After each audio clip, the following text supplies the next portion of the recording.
Musim kemarau adalah malapetaka bagi ribuan warga desa Karanganyar. Jadi di tanah air, pemirsa, membuat warga kesulitan mendapatkan air bersih. Tak hanya itu, para petani pun kedatangan mobil tangki air dari BPBD di Dusun Bendusa, Desa. Bulan terakhir, sejumlah rumah di Desa Krangkeng, Kecamatan Krangkeng, Kabupaten Indramayu. Pemirsa, banjir bandang disertai dengan banjir bandang ini terjadi di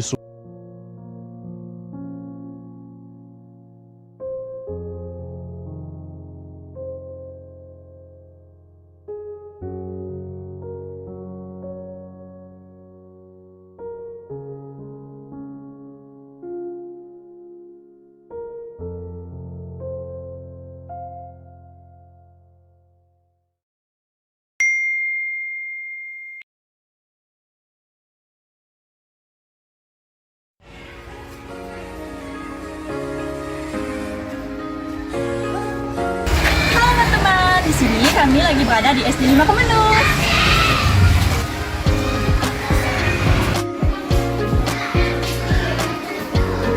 Nah, kami sudah berada di ruangan kelas 3. Yuk ikuti keseruan kami.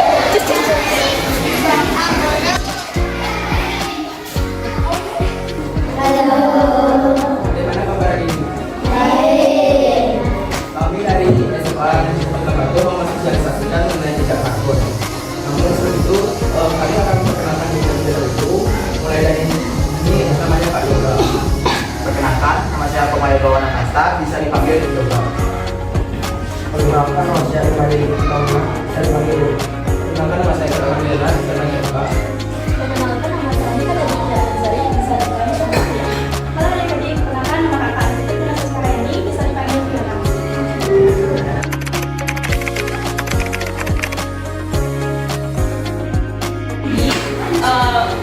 Dampak negatif dan semakin tinggi sejak karbon yang kita hasilkan, maka semakin tinggi pula dampak negatif bagi kehidupan kita di bumi, seperti kekeringan, kekurangan sumber air bersih, timbul cuaca ekstrim dan bencana alam.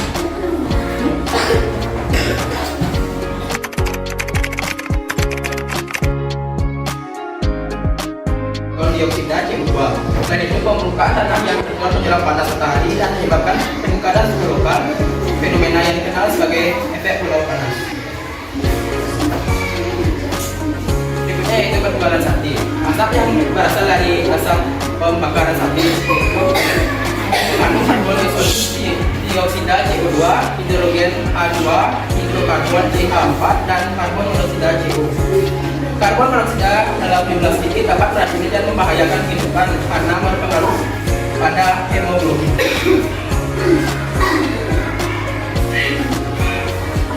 Yang berikutnya itu asap rokok. Orang yang merokok dapat menyebabkan karbon karena asap rokok merupakan suatu gas yang menjadi salah satu faktor penyebab pencemaran udara. Asap rokok memiliki kandungan yang mirip dengan gas penyebab pencemaran udara dari hasil industri. Asap rokok setidaknya mengandung 85% hingga 15% partikel yang diemisi oleh manusia. Dalam skala dunia, penelitian menunjukkan bahwa plastik menghasilkan jejak karbon sebesar 1.781 miliar metrik ton CO2. Sedangkan 60% dari emisi ini dihasilkan saat proses produksi dan transportasi minyak bumi hingga menjadi teler-teler tersebut.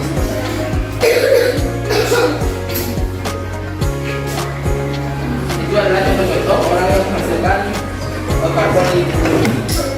Itu mereka dilakukan oleh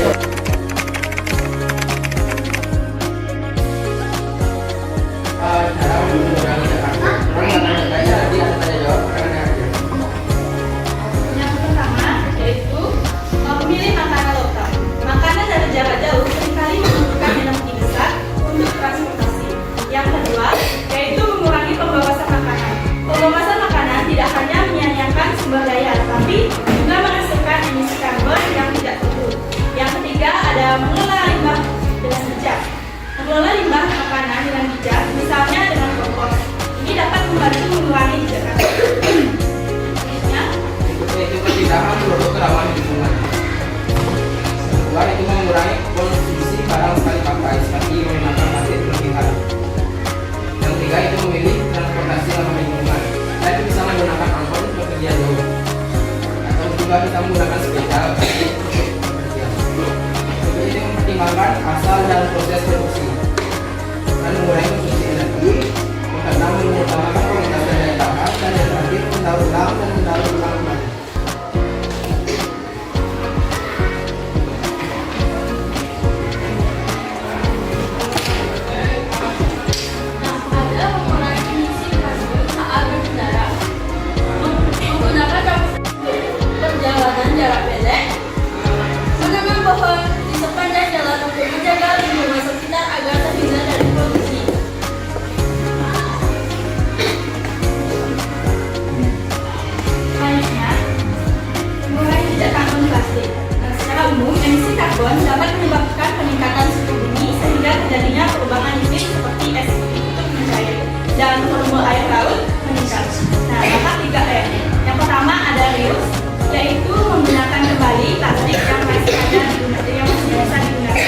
mengurangi jejak